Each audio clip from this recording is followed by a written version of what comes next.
En tout cas, c'est que les organisations, il y a battu. Mais ce qui importe, ce sont les valeurs sur lesquelles l'organisation se fonde.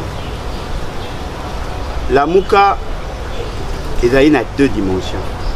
La Mouka structurelle, où il y a texte, où il y a signataire. Mais la Mouka populaire, dengue Maman Chantal Alobi, Yangonde Ezali, l'initiatrice ou l'initiateur, il y a la Mouka autoville. Et dans la sociologie des organisations, Ndambo Toyebi, ceux qui moutent, partager la philosophie ou les valeurs sur lesquelles l'organisation ne se fonde pas, d'office il n'est plus non. Dans la Mouka, on peut tout tolérer Nyos, mais jamais tolérer Moutoua qui ne peut signer engagement avec Mouto Bango Bao combattre. Pas en tant qu'individu, mais en tant que système. Aujourd'hui, Kouloutou Nanga Bemba. Aujourd'hui, Kouloutou Nanga Moïse Kato. Déjà, Bango au départ, c'est décida de soutenir M. Félix Tshisekedi. Ce qui veut dire qu'ils se mettent en porte-à-faux avec la philosophie à la Mouka. Ils ne sont plus membres. Et là, le quoi, le maman Nangaï, Mouto Azali, membre de l'église catholique, Assemblée la Maria, le Sako, tout ça n'est pas Assemblée là. Mais accueilli et pas un musulman, à la Sultan, est-ce qu'il faut être Bissau Galongwe? Il faut prendre acte. Parce que ce que tu as la valeur où Maman Chantal a dit que c'est clair. La Mouka a une philosophie naïe. Et union dite sacrée, il y a aux antipodes, il y a la philosophie à la Mouka. On ne peut pas être membre de la Mouka et en même temps être membre de bateau de la Mouka. Là, combat. Mais c'est non, mais il y a un jour, tout matin, il devait prendre acte. Dans ce pays, le lot, c'est quoi, ABC Bango, que va tirer les conséquences. Il y a beaucoup élégant. Il y a beaucoup élégant. Le même jour, Wana, M. Bemba, à partir d'aujourd'hui, au Longo. C'est tout. Au moins, il tout matin, Fayoulou. Bon, Bisso, Bao, tout ça, moi, sans chaud, tout le monde a dirait trop modéré. Bon, lui, il se comporte en homme d'État. Mais en réalité, c'est ce qu'ils ont fait. Ils ont sonné pour les militants là-bas. Comment peut-on vouloir être dans le noir et dans la lumière au même moment? Comment peut-on combattre les anti-valeurs et soutenir les anti-valeurs? Comment peut-on être dans l'opposition et en même temps dans le pouvoir? Comment peut-on être dans la résistance et mener une opposition républicaine proche du pouvoir? Ils sont partis. Yawan Alobaga, Ngaïpo Nakota la Mouka. Il faut bilongi mi baléo à Nabazalate. Papa, c'est une opportunité. C'est quoi, on dit que maman, ceux qui ont 11h15, 11h16 minutes, j'adhère. Parce que le mot est allé vrai. Il a dit que dans le combat politique, oui, il faut qu'il y ait une unité de commandement. C'est vrai que nous pouvons créer notre leadership. Mais Martin Fayoulou a une alliance avec le peuple. C'est-à-dire que nous voulons le soutenir. Mais ma belle abus de Zakini, tout le monde a dit que Batoumi Baléwana. Parce que moi je le connais. Batoumi Baléwana, les affairistes n'ont pas le souci du peuple. Oh, Kuna, il y a ça à faire. Oh, Kuna, il va foutre, il va faire.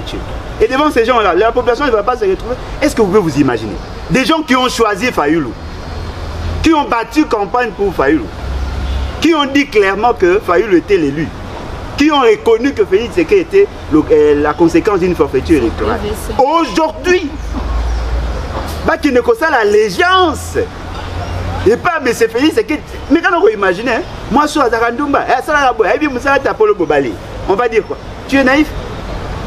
Ils ont dit clairement devant la population que ces jeux-là à Kabila, eux ne vont pas cautionner. Aujourd'hui, et puis le est surprenant. Andimia Kende a porté plainte contre la République à cause de la Félix Tshisekedi a décidé qu'on va payer 7 millions de dollars. Ce qui veut dire qu'il n'est pas allé là-bas parce qu'il est convaincu. Il peut s'y cahier des charges. Félix Tshisekedi a vu ce qui était en Kotanga. Je vais rejeter. Et aujourd'hui, ils attendent encore la même famille politique va accepter pour qu'il va gérer. Ils n'ont pas d'honneur. Comment ça se passe avec la politique de la République démocratique du Congo? Du coup, ce sont les communs de mortels, la population, Bato, Bazolandabine, par exemple, qui sont perdus. Non, mais Baza perdu. Ils sont perdus. Nous connaissons les joueurs et leur système de jeu. On ne parlait que de la Mouka, ils étaient 4. Non, mais attendez, madame. Vous savez. Aujourd'hui, 2 vont et les 2 autres restent. Non, mais vous. Doit-on dire que les 2 restants sont vraiment crédibles? Non, mais attendez. Au moins, la crédibilité d'un acteur politique, c'est par rapport à la constance, par rapport à la lutte. Il peut changer de position, mais il garde ses valeurs. Moni Kouloutou Martin Fayulu, moi personnellement, je l'ai connu bien avant. Vous savez, quand on dit ne touchez pas à ma constitution, ne touchez pas à mon article 200. C'est-à-dire qu'il est constant dans sa lutte. C'est ce qui est important. Parce qu'aujourd'hui, M. Félix Tshisekedi, sincèrement, on doit se le dire, c'est un malheur pour la République. La population a peur d'espoir. Mais maintenant, quelle est l'alternative crédible? Si aujourd'hui la population doit soutenir, on ne peut pas soutenir une autre personne en dehors de Kouloutou Fayulu. Parce que lui garde encore dans l'esprit le pacte social. Et lorsque nous sortons du cadre du pacte social, nous créons l'artificiel du genre union dite sacrée. Et dans le cas de l'union dite sacrée, il y a des antivaleurs. Madame Alobia Makamouya, seigneur des guerres et consorts. Même dans la mise en œuvre de leur fameux programme, il va se poser un sérieux problème. Mais ce fait, c'est qu'il va avoir un pouvoir totalitaire aux antipodes de la Constitution. M. Félix, c'est qu'il devait recruter les mercenaires au sein du FCC contre la philosophie naïve. Et puis ce qu'il y a encore aberrant, il a dit à la population qu'il y a la majorité, mais il dit encore à la population c'est le FCC qui a la majorité. Ce qui veut dire que Kabila n'est pas parti. Voilà, donc notre souci est Ali. Ce qui Kouloutou Martin Fayulu a connu ça le plus vite que Bembana Moïse Katumbi va appartenir à la base. Nous aussi nous avons besoin d'adhérer. Maman, j'ai mon stylo, mon souci est d'aller signer. Mais je ne peux pas signer tant que ces 2 personnes-là. Le quoi Bazali, parce que dans Congo, j'espère que cette fois-ci, on va comprendre et communiquer, voilà, va tirer les conséquences, les Congolais conscients viendront, on va adhérer, on va redynamiser. Non, mais non, officiellement. Balongo officiellement. Pour dire mais officiellement, en ce moment-là, tant au quota, tu sa orientation et on va inviter tous les autres Congolais conscients pour que tout change. Parce que si nous ne le faisons pas, nous avons complices naïfs. Nous sommes obligés de nous battre pour que le changement est dans la réalité. C'est que nous vivons et la mutation. Il y a dictature moboutiste, kabiliste, dictature tshisekidiste. C'est-à-dire ils sont bonnet blanc, blanc bonnet. Il n'y a rien de changé. Et nous voulons que l'alternative crédible pour les alliés Kouloutou Martin Fayulu a une orientation. Mais nous ne pouvons pas nous associer avec des gens qui sont cités dans le rapport mapping. Nous ne pouvons pas nous associer avec des criminels économiques. Il faut que l'opposition, il n'y a pas de gens qui sont cités dans le rapport mapping. Par exemple. L'opposition aujourd'hui, je n'en vois pas. Tous adhérés à l'union, maman a une salité, union dite sacrée. Bango bazakuna. Na webo tangela Robéo. Il est là-bas. Avec toute sa bande. Aujourd'hui, Moïse Nyarugabo, Bizima Karamoueto, Bougera et tous là-bas. Kabila, initiateur, il est là-bas. Aujourd'hui, bon, bien qu'il n'est pas cité dans le rapport mapping officiellement, mais ses agents en bazar. Aujourd'hui, Roger Lumbala, ils sont là-bas. Mboussa Nyamouissi, Bazakuna. Aujourd'hui, Maï, tous, Bazakuna. M23, Bango tout. Pour te tirer à peuple, Kouloutou Martin Fayulu. Voilà, nous nous battons. Et autant que tu plateforme électorale, comme plateforme politique, ils allaient toujours en vigueur. Ils ont 4 axes. Axe à Liboso, respect à la Constitution. Axe à Mibale, pour mobiliser le peuple pour le respect à choix électeur congolais. Axe à Misato, pour lutter contre les antivaleurs. Puis axe à Minaiko Bunda pour un état de droit. Donc, Basimbi Yango, to Tamboli, to Kobi, coordination et les acquis rotative, et les acquis pan de Rokanani. Katumbi, pas de Kobemba, pas de Komizito, les n'est pas présent, et lui Martin Fayulu. Mais si autant que tu as na Lamuka, le peuple a comprendre bien, Lamuka est très bien. nakanisi lelo tata mokonzi atie mokolo to na mokanda oyo ebele bakomona yango na bareseau sociaux bakomona yango na bapresse tout ça mpona kotalisa ete ya solo totikalaki minei tozalaki uni parce que tozalaki na centre na biso ezalaki bavaleur biso nyonso todécriaki fraude biso nyonso toconfirmaki peuple ke tokobunda pour le respect de son choix mais lelo baninga tomoni ete ngai baninga balingi baza kotambola sur lolenge ya lamuka te bakei na bango na union sucrée bapesi na bakaye de charge union sacrée te union sucrée wana sacré ya nini maman la sacralité doit être autour de valeur maman okobenga ngo mpenza union sacrée baseigneur de guerre oyo bana makila na maboko bake kuna bato bazalaka awa banyokola biso bakata biso bainternet banyokola peuple mofunge mokamate mopatie baza kuna bato eyebani na rapport mampingi bapersonnalité bayebani mpeake babi bango nde basala mpea badodadoda na Congo baza kuna bato bazwi bokonzi ya peuple contre la volonté du peuple baza kuna ma sœur en quoi il y a la sacralité parce que qui dit sacralité azomona divinité bonzambe eza wapi bato baza basé sur la fausseté bonzambe c'est eza na côté ya vérité donc mpona koloba ke bandeko bakei yango tata mokonzi alobi batire baconséquence eza lokola oza na mwana atangi 6e te bana basisi 6e abi na lembi bleu blanc nga na yo bleu blanc abo pia apasoli uniforme akei na ye alobi esili mais komi mokolo yango akotisi code ya 14 chiffre na telefone eboyi korépondre abi te naki esiber na cyber babi connexion eza te oyo nakende inspection connexion eza te boyo mpo so opasolaki bleu blanc olobi yo na bleu blanc abo pia sikoyo okosala autodidacte ou bien okota un centre de formation. Voilà, monsieur Alain, on vous écoute par rapport à la gestion de Lamuka. Tout va bien aujourd'hui, il faut le dire. Sûrement que le communiqué est en train de circuler dans les réseaux sociaux. Ce matin même, le coordonnateur de la plateforme Lamuka a signé, après qu'on ait vu 2 leaders aller signer leur engagement au sein de l'Union sacrée qu'on ne cesse de parler aujourd'hui, hein, ça fait aussi actualité. Quelles sont ces conséquences en réalité et en même temps, quelle image Lamuka a aujourd'hui face aux commandes mortelles qui vous suivent de près, parce qu'il faut dire, leader de l'opinion, vous êtes. Bon, en tout cas,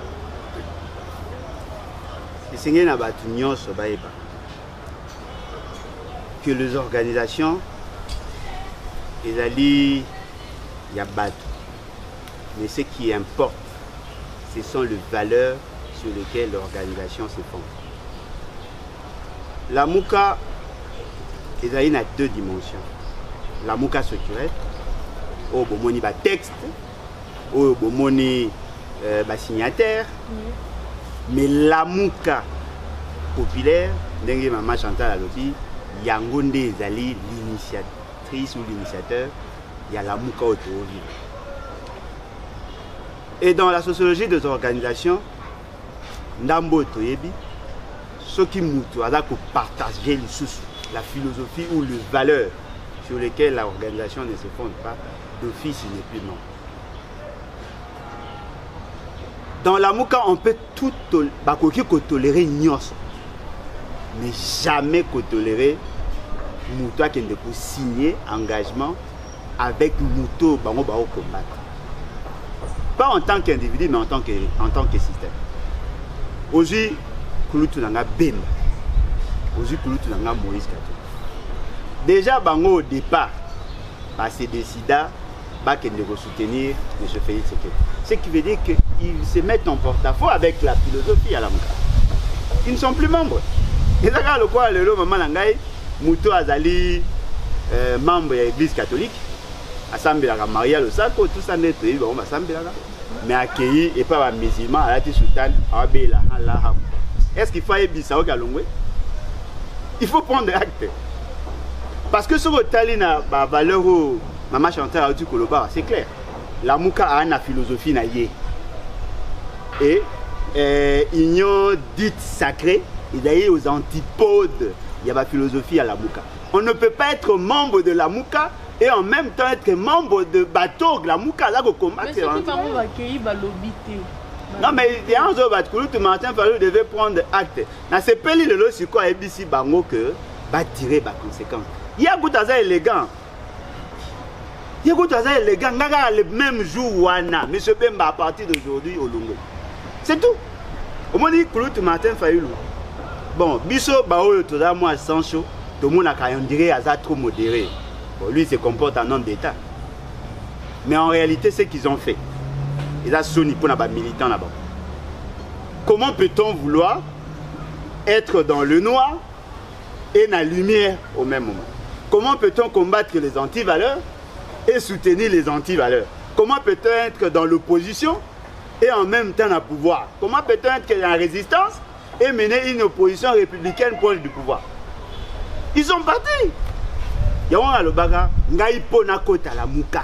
Il faut bilongi mi baléo à Nabazarate. Papa, c'est une opportunité. C'est quoi on dit qu'on maman, ceux qui ont 11h15, 11h16 minutes, j'adhère. Parce que le mot est allé vrai. Il a dit que dans le combat politique, oui, il faut qu'il y ait une unité de commandement. C'est vrai que nous pouvons créer notre leadership. Mais Martin Fayulu a une alliance avec le peuple. C'est-à-dire que nous voulons le soutenir. Mais ma belle abisso zakini, tout le monde a ce que Batumi Balewana. Parce que moi je le connais.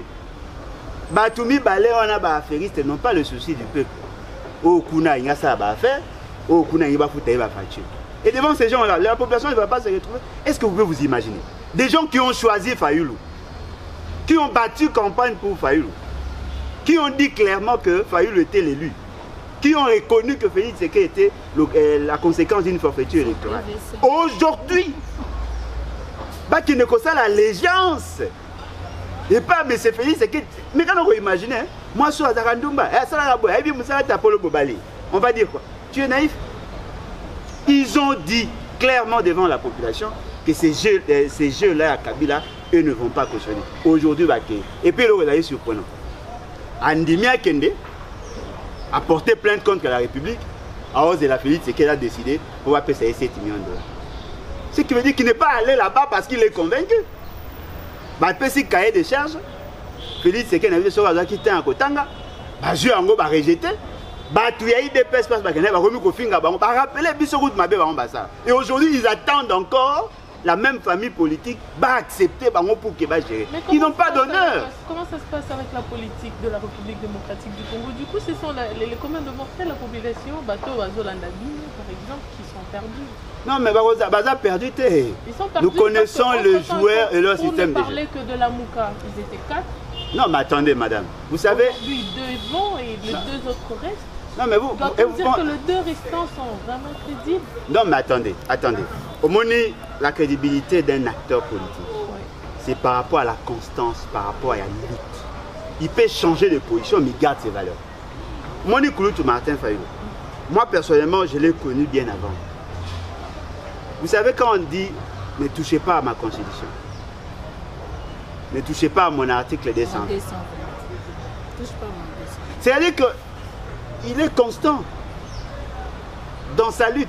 C'est ce qui est important. Parce qu'aujourd'hui, M. Félix Tshisekedi, sincèrement, on doit se le dire, c'est un malheur pour la République. La population a peur d'espoir. Mais maintenant, quelle est l'alternative crédible? Si aujourd'hui la population doit soutenir, on ne peut pas soutenir une autre personne en dehors de Kouloutou Fayulu. Parce que lui garde encore dans l'esprit le pacte social. Et lorsque nous sortons du cadre du pacte social, nous créons artificiel du genre union dite sacrée. Et dans le cas de l'union dite sacrée, il y a des antivaleurs. Madame Alobia Makamouya, seigneur des guerres et comme ça. Même dans la mise en œuvre de leur fameux programme, il va se poser un sérieux problème. M. Félix Tshisekedi va avoir un pouvoir totalitaire aux antipodes de la Constitution.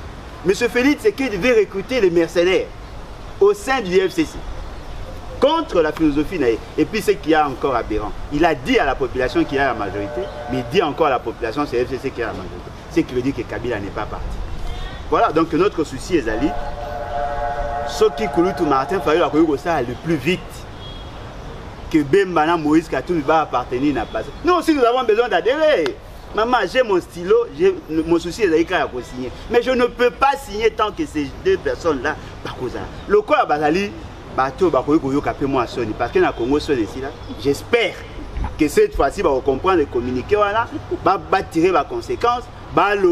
Les Congolais conscients viendront, on va adhérer, on va redire. Non, mais non, mais balongo officiellement. Balongo officiellement. Pour dire que balongo, mais balongo officiellement. En ce moment-là, c'est au quota, tant au quota, tu repères sa orientation, et on va inviter tous les autres Congolais conscients, pour que tout change. Parce que si nous ne le faisons pas, nous avons complices naïfs. Nous sommes obligés de nous battre pour que le changement est dans la réalité. C'est que nous vivons, il y a l'imitation, il y a dictature moboutiste, kabiliste, dictature tshisekidiste. C'est-à-dire ils sont bonnet blanc, blanc bonnet. Il n'y a rien de changé. Et nous voulons que l'alternative crédible pour les alliés Martin Fayulu ait une orientation. Mais nous ne pouvons pas nous associer avec des gens qui sont cités dans le rapport mapping. Nous ne pouvons pas nous associer avec des criminels économiques. Il faut que l'opposition, il n'y a pas de gens qui sont cités dans le rapport mapping, par exemple. L'opposition aujourd'hui, oui, je n'en vois pas. Tous adhérés à l'union, maman n'a pas de salité, union dite sacrée. Bango bazakuna. Na wewe tangela Robéo. Il est là-bas.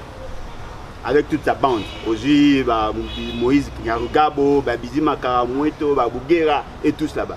Kabila, initiateur, il est là-bas. Aujourd'hui, bon, bien qu'il n'est pas cité dans le rapport mapping officiellement, mais ses agents en bazar. Aujourd'hui, Roger Lumbala, ils sont là-bas. Mboussa Nyamouissi, Bazakuna. Aujourd'hui, Maï, tous, Bazakuna. M23, Bango tout, Bazakuna. Auto et tirera peuple, pour tout Martin Fayulu. Voilà, nous nous battons. Alain, toujours comme un moutier, la émission, on peut permettre à la caméra. Un tout dernier mot pour conclure avec cette émission. Bon, moi je crois que ceux qui trouvent un message doivent s'adresser plus à Martin Fayulu. Au-delà de communiquer, à une décision. Il y a pour élargir la Mouka. Ça sera aussi conforme à la charte de la Mouka. Pour que tous les combattants, tous ceux qui se battent pour le changement au Bagaï Libanda, c'est juste un communiqué parce que leur charte est à côté. Il y a mis balai. Il y a que ça en sorte que communiquer est vraiment la force de loi. C'est-à-dire que est s'appliquer pour que Batouana mi balai, le quoi Bakei, va prendre des actes afin que Bissot soit dans la possibilité à quoi dire. Pour la population n'est pas obligée, il y a qu'au vivre vieux et à ma béo, M. Félix, c'est ce qu'il nous impose. La gouvernance est d'ailleurs ma bé. Il n'a pas la capacité nécessaire pour améliorer les conditions de vie de la population. Il est mal entouré, ce qui veut dire que la population n'est pas astreinte à vivre aux conditions. Elle doit se prendre en charge. La constitution est claire. Ceux qui sont à côté de la Constitution, à Mabé, ils ont exercé en violation de la volonté à peuple. Quoi de plus normal de s'élever et à routine à M. Félix, c'est qu'il est dans la retraite anticipée. C'est possible et c'est constitutionnel. En ce moment-là, on va mettre le pays dans l'orbite du développement. Merci. Voilà. Merci beaucoup, monsieur Alain Bolodja. Maman Chantal, un tout dernier mot. Monsieur Alain a reparti en prof. J'espère que vous aussi. Merci. Peuple. Il n'y a pas de développement durable sans respect et la souveraineté. Tant que bako respecter oté, moyen boka nyonso mokile peso dignité et gozalate. Donc tu dois t'élever, tu dois te battre pour que désormais tricherie est si la namboko. Pour que hold-up électoral ezala ya suka et ça la malisuté. Et sengelo telema pour que désormais choix na yo ezala respecter pe mboka na yo ekende liboso. Yangwana nazoyebisa yo kaka peuple congolais. Tu dois te prendre en charge. Et sengelo telemela bato nyonso balingi ba réinstaller dictature na mboka Congo. Na sengi yo zala derrière le commandant du peuple. Olanda mbela na ye na mikolo koya. Poto zala mobiliser ensemble pour na kobundela mboka. Yami bale na koloba boy. Vous n'avez rien à attendre na deuxième grossesse à couple FCC cash. ezali théâtralisation changer pion garder système po baluka bakosa yo peuple kanisa ke eloko malamu kobima wana mais eloko moko eza kuna te kolekisa no l'air te jeune bango bayebi yango mais eza soni mpona mboka il faut totia terme na makambo oyo oyo kosakanaka na bana mboka Congo esengeli totelema esengeli toloba non trop c'est trop tala ndenge bato baosila na este ya mboka na biso tala ndenge baarmée étrangère ekomi kofanda na mabele na biso rapport à Nations Unies kotatola ONG droit de l'homme kotatola peuple congolais debout pour libérer le pays. Le parcours d'un homme politique na background na ye yango nde déterminaka notoriété à un politique. Yango moni le président élu de la conférence nationale au FDD, au Parlement de transition et au Conseil de la République, tina au Conseil Parlement de transition. Ezala na FAC, ezala na Union sacrée, ezala na dynamique du président, ezala na rassemblement, azali toujours constant. Akobundaka pour le respect de la Constitution. Bato alolenge bazaki belete. Et puis bayaka après ba décennie. Maintenant que nous avons aigle nzamba pesi biso, biso nyoso to kote na vision aigle, to kangola mboka. Nzaleleki, paseleki po babwaki kotosa maponami na yo. 2 ans bilan négatif, balingi ba changer kombo po bosa na histoire wana. Mais yeba kezaka conséquence à moyibi ya maponami. Yango tolobi veiller téléma mikolo koya toko téléma pona ko luka ete le plan de sortie de crise et la tanzoto ba réforme ya solo salema et sengeli to bunda pona vérité de une souveraineté à peuple poto le non à la dictature et sengeli to accompagner le cabinet à président élu et le ngona président élu pomboka et kangola na pesibino mbote avec Dieu nayebi ke nous ferons des exploits. C'est encore possible de changer les Congo avec un leadership légitime et compétent. Voilà, c'est avec ces mots, mesdames et messieurs, que nous mettons fin à ce plateau spécial que nous avions présenté pour vous à travers cette chaîne Congo et c'est le deuxième et quelques exemples Matondi Mingi, Papa Alain, la maman Chantal. Et à vous, restez branchés sur notre chaîne. N'oubliez pas de partager le lien, n'oubliez pas de nous suivre à tout moment. Nous reviendrons dans le tout prochain jour avec un nouveau numéro pour vous faire plaisir, mesdames et messieurs. Au revoir. Abonnez-vous, Congo et Tango TV.